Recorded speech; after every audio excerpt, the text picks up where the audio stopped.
You're all very welcome to the Racing Room, coming to you on a Sunday afternoon. A very, very busy show ahead. We're going to be dealing with all the fallout from an eventful trials day at Cheltenham, plus much, much more to discuss. We'll say hello to the lads, but firstly, I'll go to Harry Stewart Moore. I will grant the floor to you now. Permission to approach the bench, Harry, just to address a comment made on last week's podcast. Yes, last week I asked whether the slow-paying bookmaker, or one of them, in the second Barney Curly coup was Bet Victor, and it wasn't, as I've been reminded since by various people, quite rightly. And I blame AK entirely because he then got stuck in and mentioned Chris Poole. Despite saying afterwards, "Oh yeah, I actually knew that wasn't Bet Victor. I don't know why I didn't say anything." I don't listen back to our podcast unbelievably, so I don't know what I said, but it definitely wasn't Bet Victor anyway. Chris Poole. No, it definitely wasn't, and it wasn't. And Chris Poole did not break out in a cold sweat. No. Yeah. So fair play. Very good. Well, there you go. Back on record. Tony, how are you? All good? You managed to catch the new racing show, preview show on Sky Sports Racing. I think was it Saturday morning. This new show, was it good? Yeah, I took one for the team there. I was a bit reluctant to watch it, but I thought, like I said, I thought I'd watch it. I was actually pleasantly surprised. Actually, it was hosted by Dave Orton. And with Anthony Ennis, obviously both regulars on Sky Sports Racing, and they had Matt Williams and Stephen Derbyshire on, pro punters, shall we say. And yeah, they had bookmaker input from an on-course bookie and channel sponsor James Lovell, and it also took some live action in from Cancer Mare. And to be honest with you, it wasn't a bad start. So I don't know what they're gonna do going forward, but yeah. As a first show, it was quite decent. Is it Anthony Ennis now? It's like Matt Fitzpatrick and Matthew Fitzpatrick, and is it? Yeah, I mean that he insisted on the name change about 5 or 6 years ago. I think he got a new bird, and his new bird said it would be better if you called yourself Anthony and not Tony. So it's a fantastic name. That's probably where I've been going wrong all my life. Yeah. AKU, how are you? And firstly, and you see you were fanboying over Michael O'Leary this week on X and stuff. Yeah, I'm all good. No new birds, but all good. Yeah, Michael O'Leary. I put it up in the week. I just think he's absolutely different class. Don't know what you think of it as the token as the only Irishman on the podcast now, Ronan. But he's different class. I loved him from watching a late show interview. I liked him anyway, but he was talking. This is really boring, but I watched a late interview with him with Tubridy years ago, and he was talking about they were slagging him because he overpaid, inverted commas, for fuel, and he basically gave an unbelievable case about it turning it into a fixed cost and a variable cost, and how he could build on fixed costs but not variable. It was really, really interesting. It was interesting to me anyway. So I like him. I think he's different class and unbelievably smart. And I had breakfast next to him once in a hotel in London with my missus, and he was at the table with one of his sons. I don't know if I've said this on here before. And his son had a Chelsea shirt on. His son looked about 10 or something at the time, and he had a Chelsea shirt on.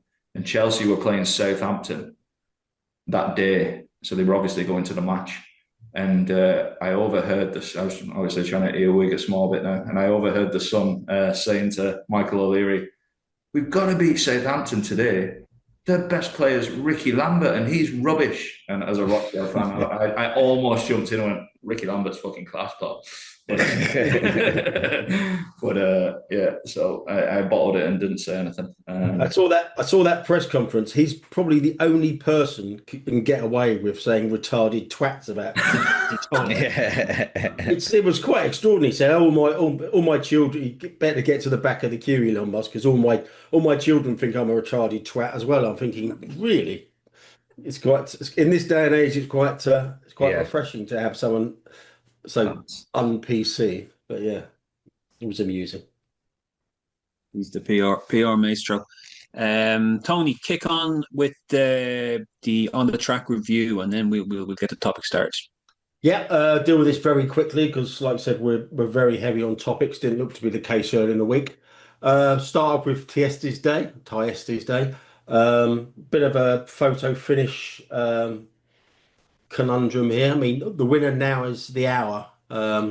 Was trading at 1.17 in the photo finish betting, but seconds before the market was suspended, it drifted to 2-1. So I think everyone was assuming, a bit of skullduggery in the photo finish betting, but it's that late drift that was completely I incorrect. can give some context on that if you like, because I traded our on course prices from the office that day, and I was actually watching it in real time on the machine. And like you say, it was like 6s on and 6-1 or something in the photo. Yeah. We actually led the second. Second was a big loser for us. So it was a good swing. And it did go out to 2-1, but the loser in the photo went out to 3s as well. So it was 2-1 and 3-1 for seconds in the photo. So something went wrong there. It wasn't a case of the one that finished second went into 2s on. The flip side of it, something went totally wrong when it went 2-1, 3-1 in the photo, which was strange. I suspect someone just laid the wrong horse at 2-1 and just took that away. Because, like I said, the last traded prices were 3 on the winner and 2.92 on the runner-up. So it might have just been a fat finger there. Eventful race, Spanish Harlem traded at 2-9 in running. Only 5 finishers after it seemed to be running the swimming pool. But yeah, that was an eventful race. Home by the Lee won the Gowran hurdle on the card. On to Friday, Phil got one at Warwick on his debut for Nicky Henderson. That went 12s for the Triumph. Then Saturday, which was as an eventful day as you can hope for. We'll deal with Sir Gino and the last race fiasco in the topics. But firstly, I would say that we talked about attendance figures last week. We probably should have said and highlighted the fact that a lot of courses are giving away tickets and much reduced price tickets as well. So RE Cheltenham attendances on Saturday, someone got in touch with me, gave me a screenshot and said members could have claimed 2 free tickets for friends and family on Saturday. So, and they will be included in the figures. So Ed Chamberlain said 20,000 or so at Cheltenham. So I imagine a fair number of those would have not paid to get in. But anyway, action on the track. The easy to back Maestro Conti won the Triumph Hurdle Trial. It was a good effort. It was a bunch finish, but the horse did well after being very keen early on. Favre de Champdu, Michael O'Leary's horse, won the cross country by a wide margin. And then we had a strange Cotswold chase, shall we say. Spillane's Tower returned to something like his peak form and won that race. But Grey Dawning was a very disappointing third. I think it was beaten when it made a mistake 2 out. Never really put into the race from off the pace. L'Homme Pressé ran an absolute storming defeat. And Flooring Porter, a normal front runner, was dropped out the back from the start. No real surprise because anybody who read the comments beforehand would know that he was only running there instead of the Cleve Hurdle to qualify for the Grand National. Didn't look a great Gold Cup pointer to me, but 2 other points to mention in that race. Grey Dawning appeared to take a kick from Spillane's Tower at the start, so should he been checked over fully by the vet, people were saying. And we shouldn't lose sight of the fact that L'Homme Pressé was giving the winner £6, so he was very much the moral winner there. So, like I say, I'm not sure if that's a great Gold Cup trial. The New Lion won an underwhelming Unibet hurdle by 1.5 lengths in the nose from 151 rated and 138 rated horses, so it's largely irrelevant in the grand scheme of things after the injury to Sir Gino. Like I said, we'll deal with that later.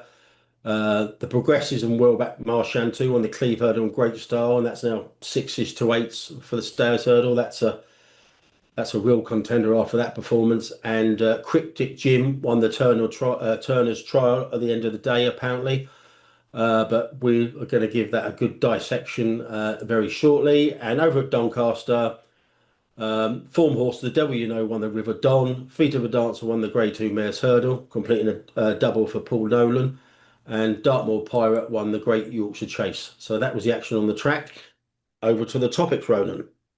Wait, well done, Tony. We'll start with Sir Gino, lads. It did look grim, I suppose, when we were all watching this live, I think, because we were briefly chatting about it on WhatsApp after. It looked pretty bad at the time, but it appears now it's not as bad as it seemed. I'll just read you out the Nicky Henderson update, as it is the kind of latest news on it that was posted on X. So Sir Gino was transferred from Cheltenham to the Three Counties Veterinary Clinic, and following scans and X-rays, he does have a fractured pelvis. But having spoken to the great team that are caring for him, they are hopeful that although this is obviously significant, they have reported that he is comfortable and stable. That is great news to us all. The prognosis is guarded, and further examinations over the next few days while he is there will be able to determine the extent of the injury and any prognosis for the future. Thank you to everyone for the messages and concerns, which are much appreciated, and we'll keep everyone up to date with any further news. But the fact that he's comfortable tonight is the most important thing. So I guess we frame this in the context of its back-to-back weekends where there's been a big race and a kind of injury scare as such. Both horses okay, but we're just wondering the effect of that for National Hunt Racing. I'm sorry, I'm referring to Ilete Tomps last week, who fell at the second last at Ascot and took a while to get up, was behind screens for about 10 minutes, as I said, was okay. And then obviously Sir Gino on Saturday. So who wants first innings here? AK, why don't you kick us off here? You're watching this live time. What do you kind of make of it? I don't really have much opinion on it, to be honest with you. Overall, I think the horse's injury issues and being a tough horse to train in that regard are probably well documented. When we talk, and I know we talk about this, and we talk about some people being over enamored by welfare and not wanting to focus on it and stuff. When we the comparison I'd make with Constitution Hill is I'd have no issue with Constitution Hill running again over hurdles, fences, whatever. The Sir Gino one is probably, just given what we know about being tough to train and probably had injuries and niggles and really hard to get right. And I heard, can't remember who it was Ruby Walsh saying just they can come back from this. You'd probably, without wishing to focus on welfare stuff, you'd probably be struggling to make a case for bringing that back, to be honest with you, if some of this stuff is right. I would have no qualms about, if Constitution Hill was mine, he'd be running tomorrow. So Gino is probably slightly different, I'd say. Yeah, I suppose the prism we watched this through is how ITV deal with it. Tony, bring you in here. I think you were referring to how Ruby kind of dealt with it after, and how they spoke about it. Possibly jumped onto the champion hurdle overall picture maybe a bit too quickly for some. What did you kind of think of how ITV covered it on this occasion? I actually listened to it and watched it back this morning. I thought the worst. Whenever you see a horse like that being pulled up very quickly, and I won't go into actually details, but I think most people watching that live, we've seen some videos that were posted. I thought the horse was kind of not going to survive that. So very, very pleasantly surprised.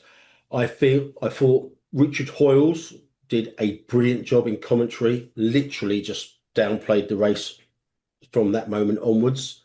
I think he was great in the anti-post roundup at the end. He said, I'm not going to go into the champion hurdle, wouldn't be right after until we know about Sir Gino.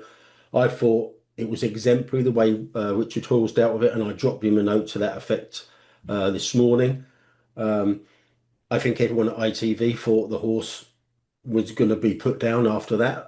It was very, very funereal, the coverage after that. I think they pitched it right. Apparently it was pretty much silent at the track.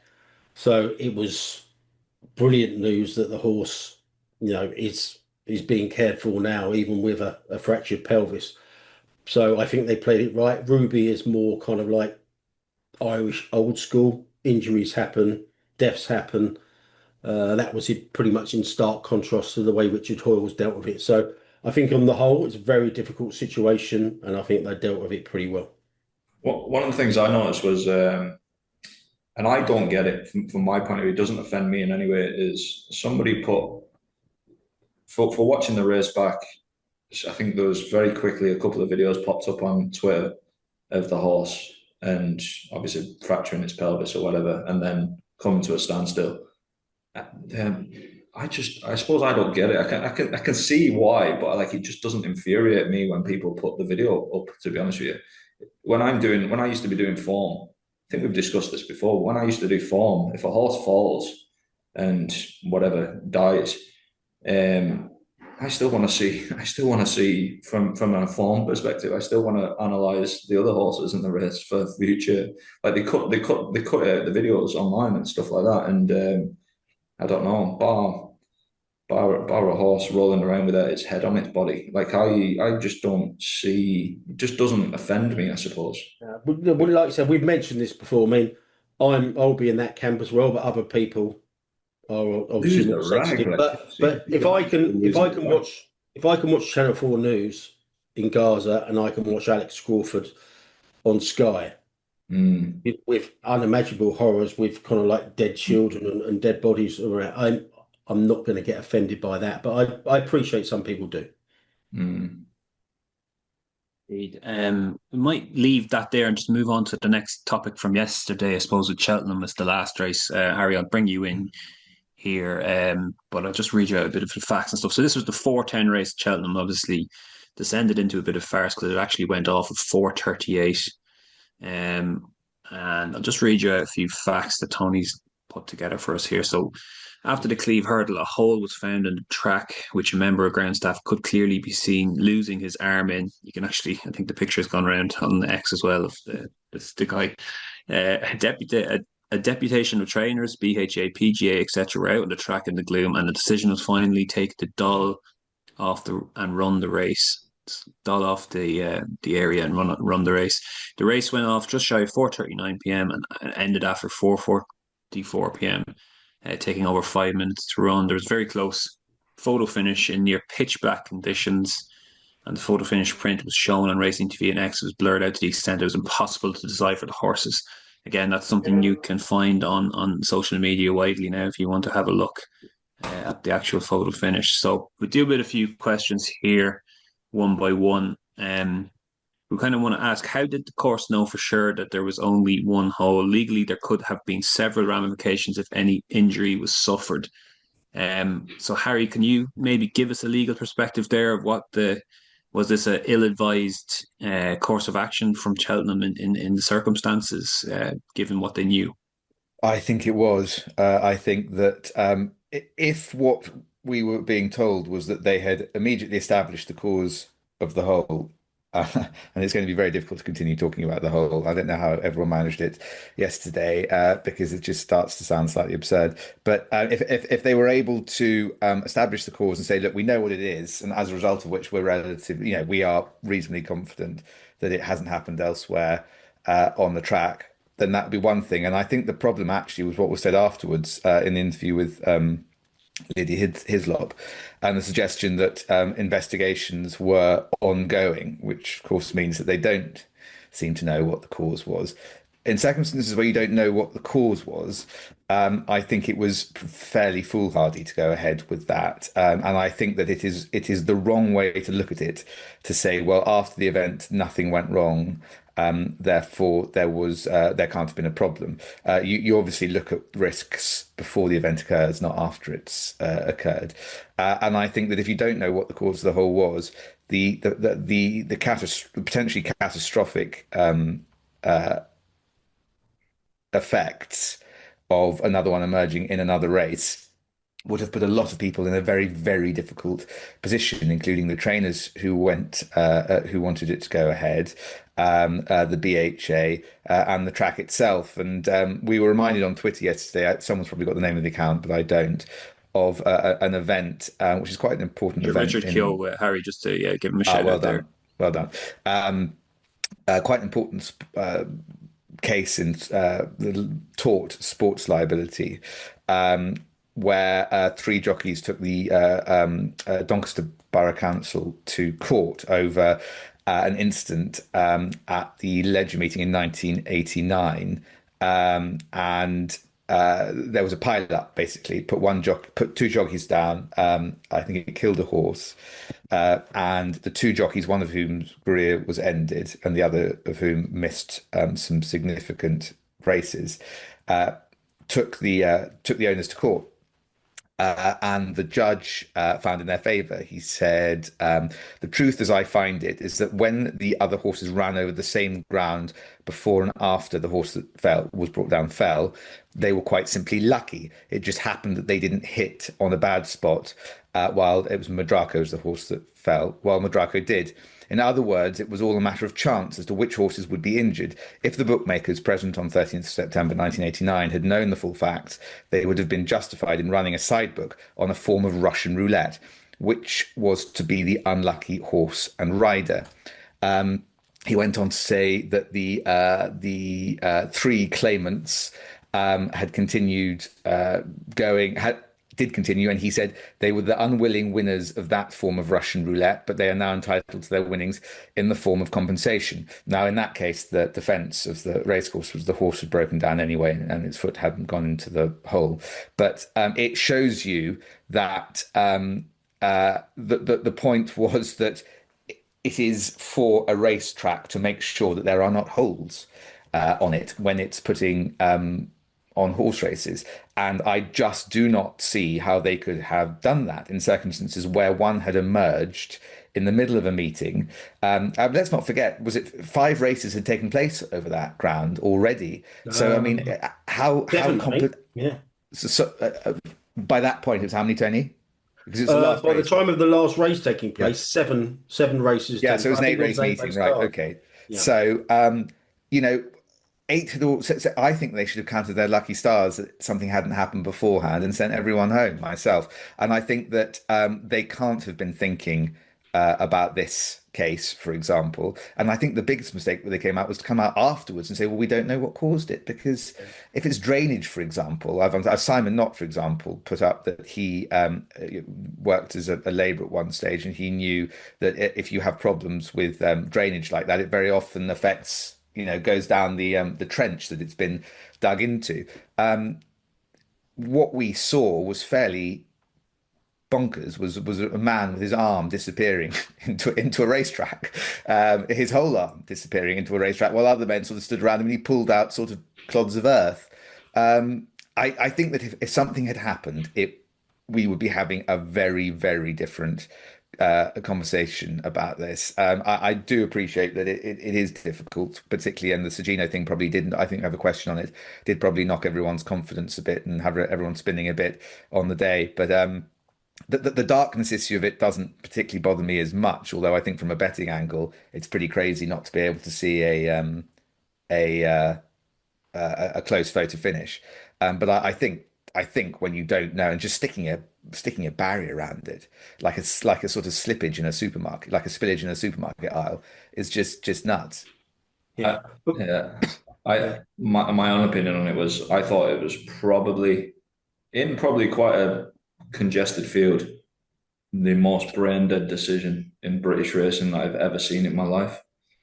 I thought it was absolutely appalling. I'm glad the judge and the bookmakers didn't open a betting market on it, because I would have done my absolute brains. I thought there was absolutely no way they could run that race under any circumstances. It's unbelievably negligent from my point of view. I think it's fucking, you can say the word criminal loosely there, but like it's absolutely shocking that race took place. It's absolutely shocking. To put it in some kind of context, I think we should read out what Richard Keogh tweeted, which is quite instructive about what happened at Doncaster, as Harry said. Just very quickly, I'll read it out. I must be getting old when people don't remember Doncaster. The Portland in 1989, when Madraco put his foot in a drainage hole, causing a pile-up with severe injuries to horses and jockeys. 2 days later, more holes appeared, opened up, causing another fall, and they had to move the St Leger to Ayr. Doncaster ended up being held liable in court for that. There was no way Cheltenham could have known whether something similar would happen today without a thorough ground survey. I'm assuming someone as knowledgeable at racing as Lydia Hislop had that in the back of her mind. Ayr had problems itself with lost meetings about 10 years ago due to collapsed drains. The 2001 Punchestown Festival was abandoned due to holes in the track from the drainage system. Now, I mean, like I said, Yeah, we split very it well up put. into different sections, but I think that just sums up the bizarreness and the So ridiculous I nature think of the I decision. think all agreed that it's in hindsight now obviously a poor decision, but at the time a very poor decision. And so maybe let's try and decipher how the decision was made or the process here, and see if we can kind of look through that. I suppose so. John Pullen was notable that he said that it was a collective decision to run the race, and there's obviously a lot of voices getting involved and talking. There seemed to be a lot of people down there, but obviously one of the most notable was that from Ben Pauling. And I'll just read you out a quote from the trainer. At first, there was a discussion to not run the race, but I think races like this are vital to the preparation, and we've just proved that. I was exceptionally keen to get the race on, and I think we've dealt with it the best we can. When I went down, the ground staff had done a brilliant job moving the rail to protect the hole. We felt it could It's not to probably come protect the 3 yards. hole. The hole is not the hole is not whose welfare we're concerned about. But we felt it could probably come 3 yards further out and still have a clear line to decide the last. Obviously, the fading light was becoming an issue, but no one has fallen. Everyone's home. It's a good result. I wanted the race on. It was too dark for the photo finish on the camera, and I thought we were beat ahead. I couldn't believe it. It was taking so long for it to be announced, but I think it was clear that Brendan had won, and that's grand. Tony, you took particular umbrage with this.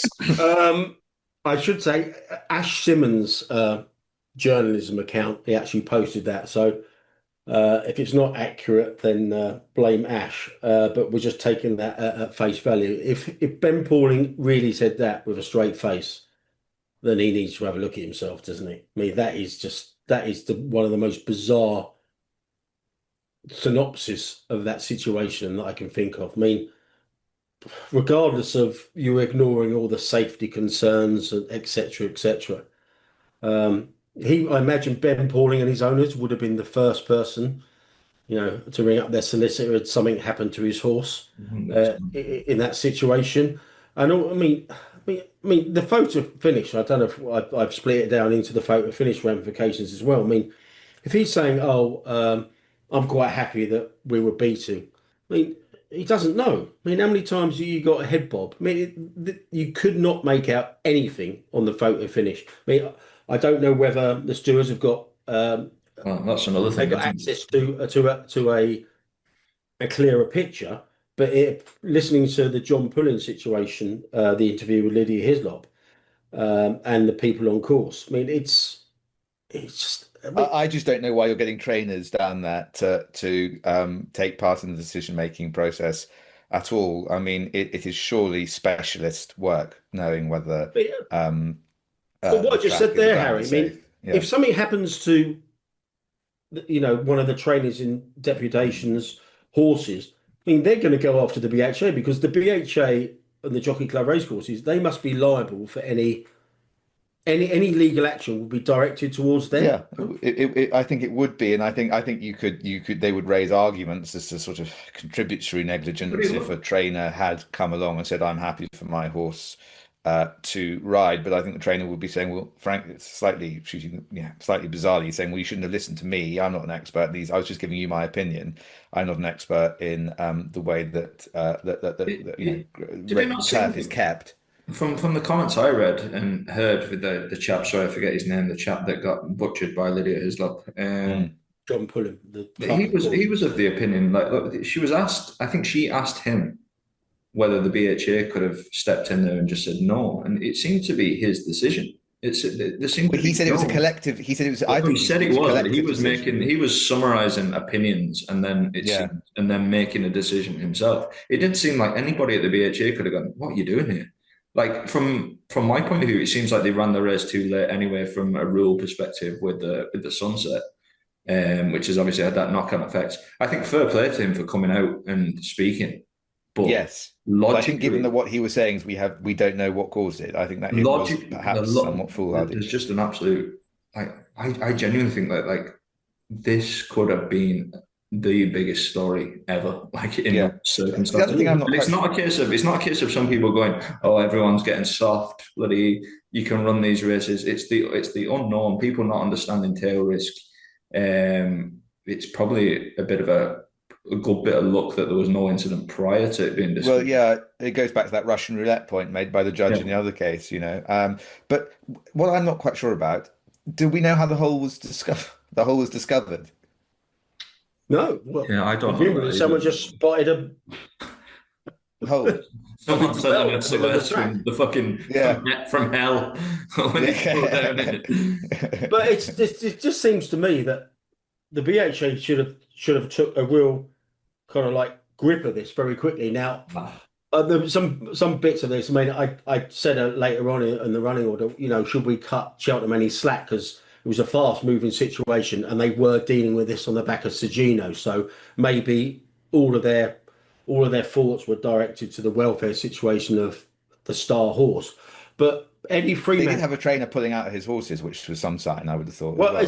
I was amazed at 8 run a race. Only Nicky Henderson pulled out his horse. I mean, Yeah. would you have wanted your horse to run in those situations in the pitch black? We half take the mix sometimes about Henderson not running horses, but in fairness, he's absolutely stepped up there. It's really interesting a point that Eddie Fremantle made. Eddie Fremantle tweeted out the race, which took more than 5 minutes to run, started less than 4 minutes before sunset. According to the BHA rules, the race should not be started within 10 minutes of sunset. Have you got something on that, Harry? I had a look. It's in the BHA general instructions, and it's this is a very technical point. It's actually that the race has to be organised, I think, for a time at 10 minutes before sunset. It doesn't, strictly speaking, say that the race must go off within 10 minutes before sunset. So there's more holes in them rules than there are in the bloody ground. A good lawyer can find his way around anything, even numbers counting. But the thing that it's coming on to the next point is the thing about me. The race was run. I mean, anybody can look out the window at 4:45, this afternoon. I mean, it's pitch black. How are you meant, especially after what happened to Sergino? I mean, the screens go around Sergino. If that would have happened in the last race, the emergency services and vets would have been working in the dark. I mean, how is that not a welfare issue running that race? I just don't. Just to take, sorry, Tony, just take you to the rule, which I didn't read out. At all meetings other than floodlit meetings, the last race is to be timed to start, not later than 10 minutes before sunset. So I imagine that leaves room for people to make decisions on the day to, as long as it was timed to start, then they can still change it. But I take your point. But the race was run 28 minutes after it was due to start. Yeah. Yeah. They had to get that guy's arm out of the hole. It's incredible. They've dodged a huge bullet here. Like, I think this could have been properly catastrophic. This. Tony, can I take you on to the actual photo finish? Well, I wasn't watching the race. I missed the race and didn't watch it, or didn't obviously see it on exchanges or whatever. But how did that kind of play out with the? I had a very brief look. I mean, I didn't watch the race live. Wasn't in a situation to watch racing TV. I think Cryptic Jim, who did look in real time as though it won the race. I think it opened up around about 6s on in the photo finish. And the longer it went on, I think it ended up around about 4 to 5, 1.45, 4 to 9, 1.45. But that's normally in a situation where it takes so long to announce a result, people increasingly think it's a dead heat and the betting kind of like fluctuate there. But I mean, have you seen the photo finish? How can any sport, how can any serious sport that is funded by betting settle a result on a photo finish like that? And the trainer of the second is happy that he's got second. Yeah, and again, it misses the point to say that, it wasn't a particularly close photo and everyone knew it, because the point was it could have been a very close photo and it would have been a complete nightmare. But it clearly was a very close, finish. Yeah, sorry, no, but there are a few. I think like Pauling and a few other people have said that we knew who'd won it, so we weren't fussed. But how many times have people have I watched the race and a head goes down at the last minute? How many times you see horses being at odds on in the photo finish betting every single day of the week? Yeah, absolutely. Yeah, and funny angles to finishing lines. Yeah, everything about that situation, to quote Lydia Hislop, was a farce. Okay, two final points just to close it off, I suppose, you can jump in here, whatever who wants to jump in, lads. We were just wondering any slack for Cheltenham given the situation. It was fast moving. It was on the spot thinking. Lots of voices involved. Obviously, the process wasn't great. And No. then what are we thinking regards to Cheltenham? The festival's just around the corner. I know none of us are agronomists as such or how the ground works, but is this? I wonder if this going to be a big problem for them ahead of the festival. For me, no slack. It wasn't that fast moving. It took 28 minutes after the bloody start time that it actually started. For me, no excuses there at all, and hope they sort it out for the festival, obviously. I think Yeah. they should be in many ways very pleased it happened when it did, because imagine if that hole had emerged at the beginning of the Tuesday of the festival, we'd be in a very, very unpleasant situation. I seem to remember they were filling in holes at one of the festivals before a bumper once in recent years. Right. But I don't know. I can't remember with any accuracy. But like I said, it's only the fact that presumably some BHA mines were focused on Sir Gino when all this was going on. But for a sport, it's a terrible look for horse racing. Yeah.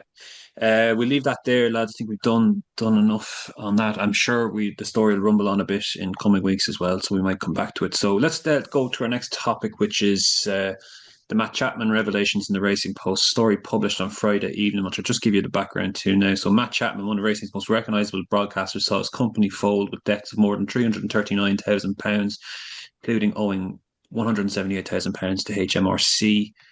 Grey Lane 12 Limited, renamed from Matt Chapman Racing Limited on January 27 last year, was put into voluntary liquidation in March. 3 days before the name change, Chapman, 54, had incorporated a new company, Yeehaw Broadcasting Limited, of which he is the sole director. A statement of affairs published on Companies House on March 17 showed Chapman's former company owed £339,000, including £97,500 to Funding Circle, 31,600 to Barclays Bank, 29,500 in unsecured credit card debt, alongside the six-figure sum to HMRC. An update on the liquidation is expected later this year. Frontline reported to ITV Racing and Sky Sports Racing, Chapman entered into individual voluntary arrangement last June that will allow him to pay down a portion of what is owed over a fixed period, usually between 5 and 6 years, before being discharged from the binding agreement. So, Harry, do you want to jump in here and just tell us what you made of this first, and we'll open it then to the lads? Yeah, I mean, this is quite a common story for people who run private services companies. Basically, they are the product, and aren't necessarily business people. It's quite common in actors, footballers, to basically get massively behind on their taxes, then to perhaps borrow money to try and make up tax black holes. People who haven't been self-employed through a company perhaps don't understand quite how complicated the tax situation can be in comparison to PAYE. And you never quite know what money is your own, and you're never necessarily sure of what money will come in to pay for the money that any money you took out more beyond your tax liability. So it can get very difficult. I'm slightly lost as to why this is such a big story, if I'm being perfectly honest here. He has entered into an IVA. It was over a year ago. I wonder if a slightly confused reaction to the Frankie Dettori story has sort of made this come to someone's interest. But he's entered into an IVA which requires the approval of the majority of your creditors. And it means that you will spend 5 or 6 years usually paying off the bulk of your debts. And what it is aimed to do is to stop you being able just to go bankrupt and say, I'm not paying any of this. And there are, of course, costs to doing that, reputationally and otherwise. But it also means that creditors should get back a big wedge of their money. So this is a business that has gone down. It's entered into an IVA in order presumably to pay most of it over, or a large amount of it over the next 5 or 6 years. It does happen all the time. I mean, perhaps I see it more in my line of work as a disputes lawyer. but this is not the same as the Frankie's Tory situation, for example. And I'm not convinced that it's a story all these months later after it happening that's worthy of the Racing Post. So yes, I don't think there's a great deal to see here, but for the fact that it's Matt Chapman who does attract a degree of sort of controversy wherever he goes. Really, lots of people like him, and lots of people give him stick. I think if it was another racing journalist, Racing Post racing journalist, for example, I don't think the Racing Post would have bothered writing about it for a second. One thing that I found curious, I mean, this this kind of level of information was doing the rounds on WhatsApp. I checked, and on November the 8th, a lot of this information was doing the rounds on various racing WhatsApp. So I'm not sure what the delay was in I think the actually delay is not working. very interesting. I think the delay is Yeah, it's just not really much of a story, and perhaps in the wake of the other stories about financial problems in racing, it has been re-energized. But yeah, it's just there's not but much to it's. it to Did you me. say all this information was available on Company's House? Yeah, back in February and March of last year. So it's and he will spend probably 6 years not saving a penny while he pays this off. So it's not it is not disappearing into the sunset under some on the advice of some charlatan as to how to avoid paying tax. That's not what this is at all. And I think the other thing Yeah. is that a few people have sort of said, oh well. It's disgraceful because he advertises for bookmakers, Paddy Power. Yeah, well, there's no suggestion at all that this is gambling related. These are business debts. Yeah. So again, I'm just a bit lost by it. I just think that it's got one of those things where someone is trying to turn it into a story, and it just doesn't really, to me, it doesn't really feel like one, to be honest. There's some things to me that just don't massively add up. Like, why would funding circle and be getting involved here? And Well, probably because he's borrowed to pay off tax. it's not good business. That's the usual thing. That's usually what gets you. It's not one tax bill that causes the problem. It's Yeah, borrowing to pay a tax bill. Then you can't pay that one, and you can't pay the loan off. Then they become another credit. So I'm guessing, but that would be my guess. I think your summary early on was just sole traders essentially with limited companies, probably just without too much business experience. To me, it read like somebody living maybe slightly beyond their means and Yeah, maybe not understanding what was coming in and what was due out. exactly. But I think what is very, very important to point out here is that he's entered into this agreement, and most of this is going to get paid back. And Yes. and we know his work ethic. He's going to Yeah. work his ass off and pay it back. It's also just always interesting to me the amount of people that just want to see people fail, Yeah. and get some kind of Schadenfreude enjoyment out of it. I think he's that business has gone under, and he's going to pay most of it back, and he's going to work his ass off for paying it back, and that's essentially it. It's something else It's I want to point different out. to a lot of stuff. I suspect there's a belief, I think, amongst people that once you're on telly, you're rich. And I think people perhaps don't understand how even the very successful people in racing are very often not making nearly the kind of money that people assume they're making. I'll be honest with you, like we've a business here, and there's some things that have come as a surprise to me. And I don't mind showing my slight naivety here myself. Like one of the things I didn't realize, and you might think this is unbelievably stupid, but if you don't know something, you don't know it. Mm. I didn't realize that you had to pay corporation tax on a year in advance. So Yeah. like when we did our first year's accounts and paid the tax, and then my accountant was going on to me like, oh yeah, you have to actually pay next year's tax in Yeah. advance. And I was It's like, half, isn't it, or something? Yeah, you pay half. Yeah, they project what you're going to pay next year and they yeah, ask you you for half project of what it. you're going to pay in the future, and you pay it, and then you get recompensed if you don't reach that Yeah. number. You pay the difference. But you don't have the money in that period. Yeah, Pay it exactly. forward, Yeah. and I was like, "No, that's actually a surprise to me. I didn't. Nobody has ever said that to me, and I've never come across that fact. Yeah. And I've got to find some money from somewhere. Like And it's really there's complicated, the things that rules. jump up on you out of nowhere. Like Yeah. like there's loads of things that happen. Like we talk about. I know we talk about. I'll try not to talk about tax, but there was that.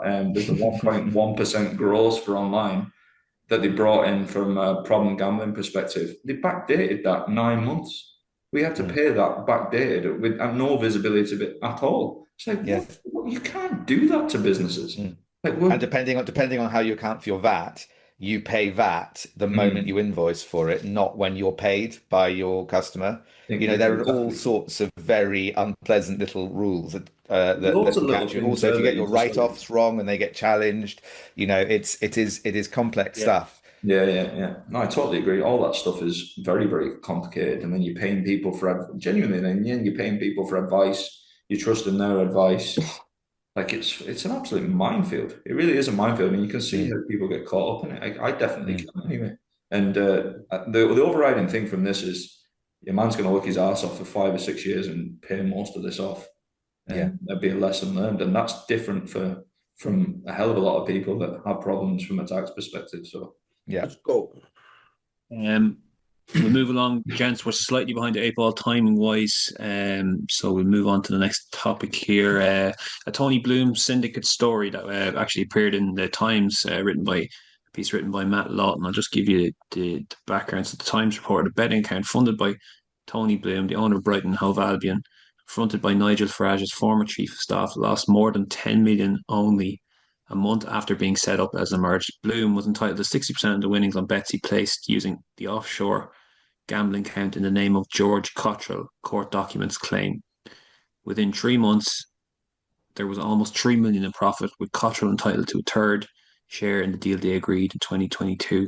AK, you were pushing for the story to appear here. What did you make of this? I wasn't pushing for it to be appeared. It was when we He was were pushing for me to say something about it. Is what he was pushing for. well, we were short And of I was time saying this there's week, nothing new. well, Yeah. we were short of time this week, and it was discussed that we needed to cut a couple of stories, and I didn't think this was one that we should cut. But again, we probably can't. We don't really know much about it. There's nothing much new here.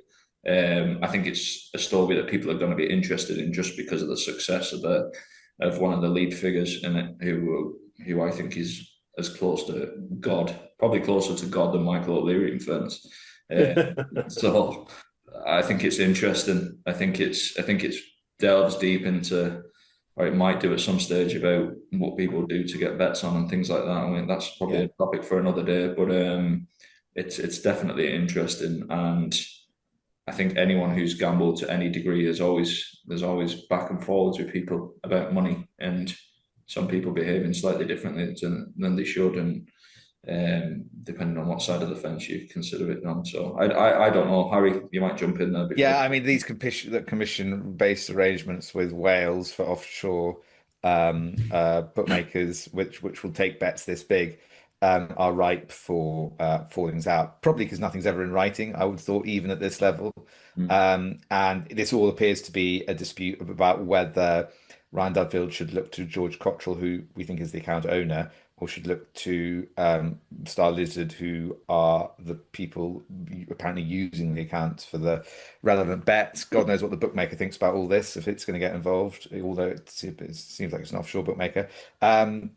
So we kick on. It shows how much money, as AK would say, is splashing around in the black market. Take you to a tweet that we picked up, or Tony picked up this week, from the Stable Eye account, quite a good account on X, just pointing to numbers made public by Gowran Park, and kind of the overriding subject of the track's kind of reliance on media rights money. So just read you out the tweet, which was accompanied with a kind of image of the accounts. So looking at publicly posted accounts for Gowran available online, when you see a track like Gowran having to set out every year to make 2.2 million to break even, you can see why days like yesterday, he's just talking about yesterday's day, have to go ahead, and why it's vital to their success. 60% of income being funded through media rights. You'd fear for racing more so when you see governments across Ireland and UK trying to jeopardise this by bringing in rules or regulations that might deter sponsorship. So obviously last week there was the ground at Gowran was pretty poor. Dave was down there. I don't know, you weren't down there for us, AK, but Dave was down there, and he sent a video of kind of standing water on the inside, on the around the facilities and stuff. So it was pretty bad conditions that it went ahead in, but it did go ahead, obviously. And these figures are pretty stark, but it does kind of, as the tweet shows, it does kind of show why tracks really are under pressure to get these meetings on. Yeah, 100%. I think again, it's going to come down to media rights, and that's going to be more apparent in the next couple of years. I think I put something up on X the other day that if you're not making money now and have a decent buffer, I think in a year or two you're going to be in trouble as a track. One of the things I thought was striking when I looked at those accounts is probably, if I was a racetrack, I'd be probably putting a 9-hole golf course in the middle of it, to be honest with you, because without that golf course, I think they were close to the line. They've a great racing manager down there, Gowran. They benefit from that. I think they race about 18 times a year off the top of my head. And they probably have 2.5 big days and 15.5 quiet days, is what I describe Gowran as. The big days just happened there last week. They've a Red Nails Day next month. And then they've a day in September, I believe. Is it called Danny Corbley or something? There's some there's some day that day that's like half a good day from a crowd perspective. The rest of the meetings you can run at Gowran. I've said this before.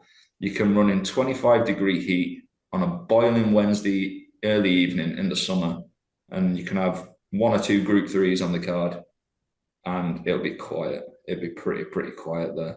And I think they struggle outside to just bring people in outside of those 2.5 days, basically. Obviously, a lot of tracks reliant on media rights. I think there'll be tracks that rely on them a lot more than Gowran. And if you do, you've probably 12 or 18 months to get some different income streams, I'd say, to plug the gaps that are going to come there. Yeah, and in the same kind of field, I suppose, we move on to the next topic, which is British Bookmaker set to be set to be hit by increased tax rate in Ireland, but rise is not a major concern for boss of Irish tracks. This was a story in the Racing Post. So an increased tax rate on Irish racing in Britain set to come in next year is not expected to have a significant impact on future media rights, says the Association of Irish Racecourses chief executive Paul Hensey, who's described the shrinking revenue as a worldwide trend due to decreased betting activity. We are at 15% at the moment, and the 25% remote gambling duty rate will kick in from April 2027, Hensey said. But you've also to remember that UK bookmakers have to pay an additional 10% levy on top of the 15% tax on profits on British racing. So essentially the increase brings us to parity with the UK. He added, I don't see the 15% rate as being a major advantage at the moment, and therefore I don't see going to parity being a major disadvantage in the future, but that will come out in the wash when we sit down to negotiate our media rights deal for 2029 onwards. Mr. Hensey might be in for a little bit of a shock, I'd say. Someone should tell him about the turnover tax in Ireland and the new gambling commission that's going to come into force at the back end of next year, which seem to want to copy the UK on the tax situation in a lot of instances. He should probably speak to Stuart Kenny, who's campaigning for increased casino taxes in Ireland. He'd be in for a shock, I'd say. Yep. We'll move it on, lads, as we're a bit close with time. So more news from Horse Racing Ireland, who've announced a 4.3 million increase in purses for racing in 2026 as part of a 3-year prize money strategy. And in the same field again, a hotel and indoor arena and increased capacity are in the plans for the future state-owned Leopardstown racecourse as it seeks to secure its future. Don't think we need to have anyone come in here. Lads, we'll move it on to our final topic. And anyone want to come in on that? The increased purses for Irish racing, AK, or anything like that? Obviously, the positive part of it, and Leopardstown's future. It's very hard to not see that as a positive. It's definitely a positive for the participants. Ireland's very unique in the fact that it's a taxpayer-funded industry, essentially. If Ireland has a funding gap, it puts its cap out and goes to the government and says, "Can I have some more money, please?" And at present, that occurs. I don't think it's great for sustainability of your industry. Good. I'm delighted the participants are going to get more money because that needs to happen. But you're very, very reliant on the whole Irish industry is very, very reliant on cap in hand. Can I have some more money, please? And I just never like that. Just in general, it's just not sustainable longer term. So short term, I think that'll be good. Yeah. Plug the holes short term Cheltenham analogy there. But Leopardstown, things happening there, or the future. There's been a lot of discussion about what, a lot of land there, obviously. Yeah, There's a lot of Leopardstown. discussion what they should be doing. Yeah, Leopardstown, I think they're off the top of my head again, 23, 24 times a year. They've probably 6 good days, 7 maybe, 17 quiet days, including the music nights. A lot of land there. Anyone who knows that area, Foxrock area, yeah, you probably know how much that land's worth, I'd say. The fact that it's still a racecourse is ideal. Got the golf course like Gowran in the middle. I'm delighted they're selling the land to the right of the course so my kids don't beg me to go to that bloody circus that's on in the summer. Yeah, I don't know. I think it's good that you're just selling excess land to bring in money and then potentially doing something with it and getting the locals on side. Again, I don't see this as a negative. It's probably a decent positive. It's definitely a positive over doing a Kempton and getting rid of the track, I suppose. Hugely valuable land as well, I suppose. Kind of in the same ballpark as Kempton there. Final topic before, and AK, I'll just bring you in briefly on this as well. So, reports that Fred Dunn's bookie empire is weighing up a possible purchase of Evoke's William Hill real estate. So, can you give us any background here, or what might happen? Background is just probably mentioned it since the changes in the tax. William Hill is just one of the major bookmakers, a PLC, Evoke PLC. It's just absolutely underwater with debt, which is its biggest problem. It's a functioning business. It hasn't always, but you'd expect it to make money, but as an investment, it's probably not ideal. It's under that much debt from the 888 stuff, a couple of billion from memory. William Hill is probably, I don't know the number off the top of my head, is it 1,400 betting shops? The betting shop estate as part of the restructuring of the company to try and make it more profitable and service some of this debt that it's going underwater from. The retail estate is likely to become available. The problem with that for Evoke is there aren't many buyers of retail estates at the moment, given it's yesterday's thing, retail, from a betting point of view. I don't see many buyers. I don't see a PLC coming in and buying it. I don't see a Ladbrokes, a Coral, and Tane. I don't see a Paddy Power of any interest in retail. You then go down to the independent market for potential buyers, and you're looking at Boyle Sports, who probably aren't big enough to acquire a estate of that size and might be rethinking some of the, I don't know if they are, but I'd imagine they might rethink some of the expansion into UK retail. Boyle Sports, I think I read a comment there last summer, they were going to put 100 million into the UK retail space, sponsored West Ham. I know from Betway we're paying an absolute fortune for that, so I'd imagine that's not cheap. And as part of attempts to increase their footprint, Boyle Sports have bought some regional bookmakers in Birmingham and a few other bits and pieces, and they're opening a few shops. I can't see Boyle Sports coming in to buy 1,300 betting shops. I think that means that the only other buyer potentially in the space, from what I can see, is Betfred, potentially the only buyer. I'd imagine even though there will be synergies there from a cost perspective, I'd imagine there's also quite a few shops that are too close to each other to remain open. So I'd imagine if that happened, you'd lose betting shops. From a William Hill point of view, I'd imagine it's never good when you need to sell something and there's one buyer, which is never ideal for achieving the price you want, I suppose, or what you think something's worth. So it could be good for Fred.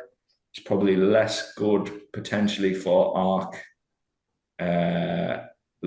One less player in the industry, one more dominant player in the industry who would have a bit more of a hold over the commercials if they stand firm in that regard. It's just interesting. It's an interesting time. I don't know what will happen.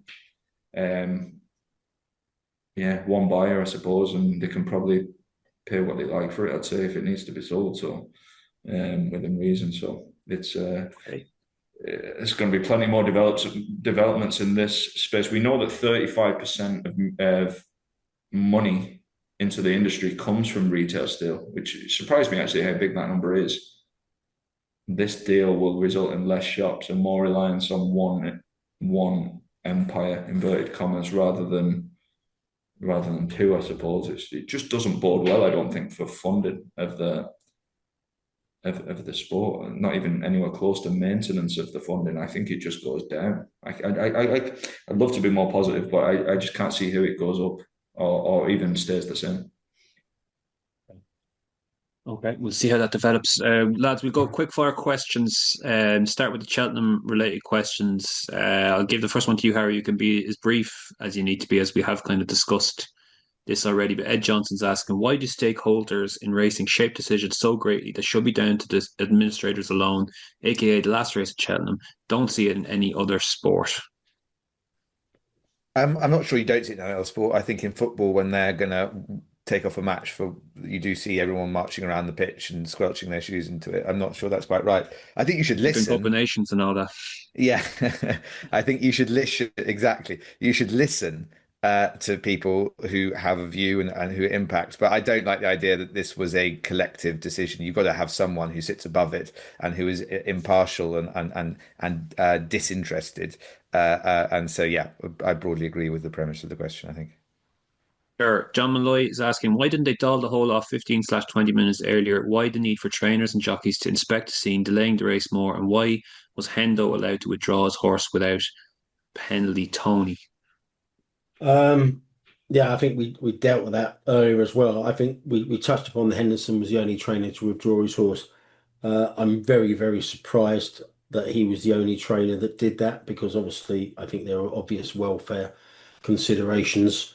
And yeah, he certainly should have been penalised for doing the right thing. Sure. And then Dave Bradshaw, referring to a Racing Post headline, Spillane Tower cut to 10-1 from 50-1 for Gold Cup. Like, WTF is this headline? Spillane Tower minimum price is 10-1, still 20-1, 60-1, etc. available an hour after this. This is just misinforming their customers, isn't it, Tony? If you want to take that as well. Well, you probably know as well as I do. There's often more benefit, PR benefit, to going the shortest price about a horse than a middle range price, and that's what someone's obviously gone up tens when it's 20s elsewhere, and sometimes that affords you a mention in copy, and obviously they've just translated that to a headline. So I don't think it's that big a deal, but as long as the copy said, short as tens, as big as 20s, I don't see an issue with it. Sounds better than gone from 2% chance to 5% chance, I suppose. That's a snappy headline. And Nose in Front's asking, if you're Rich Ritchie, are you sending Lossiemount to the Champion Hurdle? Absolutely, I'd suggest. But listening to Ruby on the ITV after the Unibet Hurdle, I suppose he was kind of making the case for what Willie Mullins is all about, winning, and professional sport is all about winning, which I don't really agree with the context of what he was putting that in. I think you could easily say as well. In which case, just put it in a point to point. Let's just run it anywhere and win.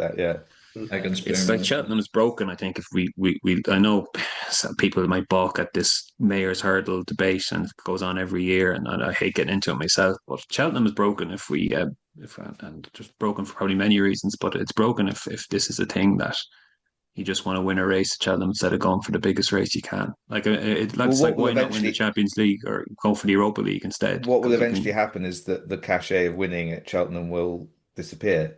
Yes. That's what will happen. That's something more diluted. Surely has that not happened already? Well, you're not. Yeah.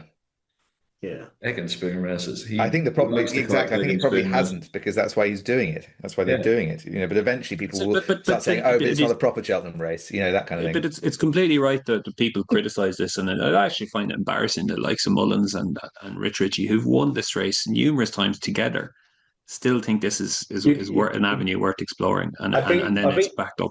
I think with Willie Mullins, you've got to separate the trainer from the owner. Willie Mullins makes a decision and tells the owner, and the owner's the owners roll with it because they have that horse with Willie. They know he's making the decisions. But it's happened enough times now, and Rich Ritchie has enough invested into the game to surely show a bit of gonads here and say, Willie, we've won the race. Let's just go for the champ. What are we doing? We've won the race before. Let's go for the champion hurdle. We'll probably start favourite. You'd like to be privy to the discussions, but I think the general accepted rule is if Willie trains a horse, Willie makes the decisions, right or wrong. Okay. We'll leave that there. Non-Cheltenham questions. David Brown, with tax avoidance such a prickly issue in the UK, would it be wise for ITV to wheel out Frankie Dettori at the Derby or Royal Ascot while his HMRC and bankruptcy issues are still fresh? And do you expect them to do it anyway? Harry, do you want that one? Yeah, I mean, I think his case is a bit different. He's no longer in the sport. He's not. I think it depends. If you're getting him on and just talking about a race, great. If you're getting him on to do it, isn't it fantastic that you're here? Thanks so much for kind of still coming along to racing and being interviewed and being a fantastic ambassador for the sport, which is what they did in the immediate aftermath of the story. I think that is in slightly poor taste. So it kind of depends on the context which they're using him. I don't think any of these things we should be going after people's livelihoods. But I don't think he should be held out as ironically as an ambassador for the sport in the circumstances, because that's what he is for Ammo Racing, isn't it? As a sort of ambassador for Ammo. So that's a bit different because, as we understand from Keir, he is going to be heavily involved in the actual running of the operation, which is a job. But I don't think you can be ambassadorial for racing in these circumstances at the moment, myself. Ian Byford, I hope we answered your question sufficiently while we were talking about Matt Chapman's the section there in the topic, Ian. So we'll just move it on to Ben Keith, who's asked her as questioned here. We are an industry that feeds on unpleasant, untrue, jealous, and sniping gossip regarding the affairs of others. The BHA has been without a leader for years. Could a positive person with integrity, energy, and ideas change this, or do we not? Or do we not want to change? He's probably come to the wrong. Is this Ben's application for to be made CEO of the BHA? Give it to Brandon Shear to the end of the season, and then Ole Gunnar Solskjaer, and then yeah. I think give it to Joe Kinnear, to be honest with you. Yeah. AGS might have been discussed previously, but what, in your view, is the biggest factor in the decline of anti-post betting? Is it due to social media aspect, or is there more at play as to why bookmakers are terrified? AK, do you want to take that one? Because a day before decks close, you still don't know what the freaking horse is running. Like, it's a joke. It didn't used to happen previously. I think you struggle when you strip liquidity out of markets due to various reasons. People just like, I'll be honest with you, when we get anti-post stuff, we had it in the week running where we had horses coming through in multiples for anti-post, and we're just like, these could literally all be dodging each other, and this could be they all running these races, and we're two big prices here. Like you're running a mile sometimes from favourites because the way races cut up, it's just not conducive to being any kind of betting proposition. To have healthy betting markets, you need people who want to bet and provide liquidity, but you also need people who want to lay, and you need some confidence in what's going on. And I think it's probably a lack of confidence and probably a realization from both sides, punters who want to get on with an edge and bookmakers who don't want to lose money to that edge. There's just too much asymmetric information, is what I'd say. And it's just not conducive to. You have horses entered in 3 or 4 races, like it's just. I had to think about this because I think the Cheltenham kind of like road to Cheltenham from September onwards. I think it's a bit of a lie these days.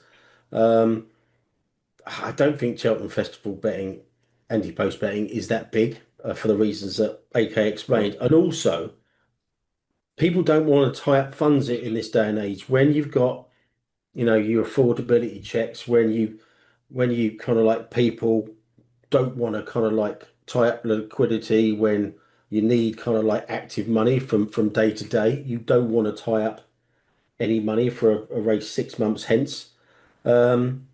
yeah, I'm not, and it's a side issue, but people are already moaning about, oh, where's non-win and no bet? I mean, I remember when Ladbrokes did it in November once. I mean, people just moan about that. Perhaps that's a symptom of the fact is that anti-post betting is, we're living a lie if we think anti-post betting is anything other than just a tick box for people, who need it for their businesses. So.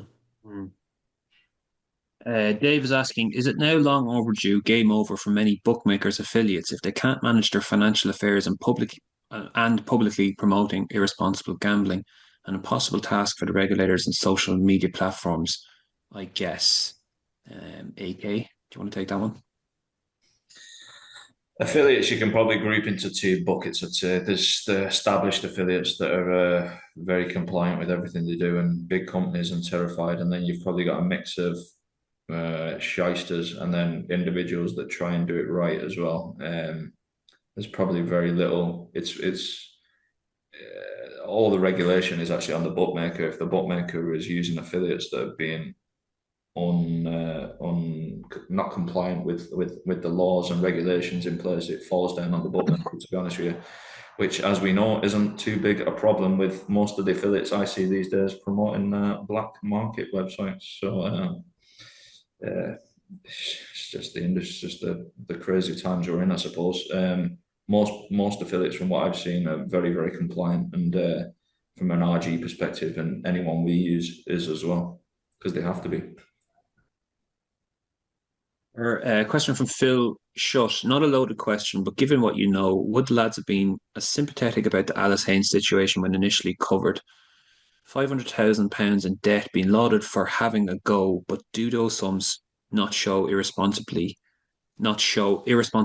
and gross financial mismanagement? Phil, I think we gave this topic a full fleshing out on the last podcast. So we might just leave that there. I think we discussed all that. And Golf Cabby, I had a question very off topic. What do you guys think LiveScore Bet pay Richard Branson to use Virgin brand? And same with Victor Chandler, who run TalkSport Bet. Anyone have any ideas here on what might be going on? I do. It could be various things. There could be a fixed fee. There could be a hybrid. There could be rev share. There could be a hybrid of both. Wouldn't know the specifics of each one, to be honest with you. Tend to find that whenever you outsource absolutely everything and just add a brand name on it, it's they don't last that long in general. They don't last that long. You tend to need to be in the weeds to make a success of it over time. If it's just a rebadging thing, they tend to disappear after a while. The final question from Comrade Monolulu. I enjoyed the podcast, but has AK thought of changing its name to the Racing Gloom? Harry, what do you reckon? I think we would take that over all the alternatives that have floated on the YouTube comments. Yeah, we should have it. There should be some kind of like self-exclude podcast stop or something, because the amount of people that moan about this pod but listen every week. Just if you don't like it, it's boring. When the fun stops. Yeah, when the fun starts. When did the fun start? when the gloom starts. Yeah, I think Cheltenham nicked that moniker on Saturday, didn't they? The Racing Gloom. Yeah.